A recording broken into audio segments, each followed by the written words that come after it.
يا معشر الشباب، إنكم في مدارس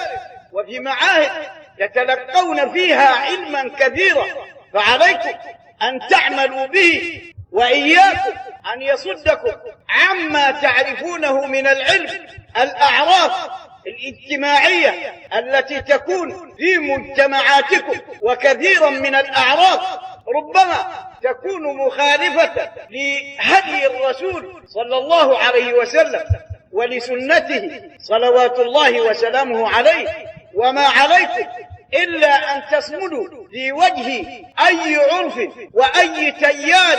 يأتي، ما عليكم إلا أن تصمدوا في وجهه، وأن تأخذوا بسنة رسول الله صلى الله عليه وسلم، وأن تنفذوها على غيركم، سواء كانوا مطيعين أو كارهين، بقدر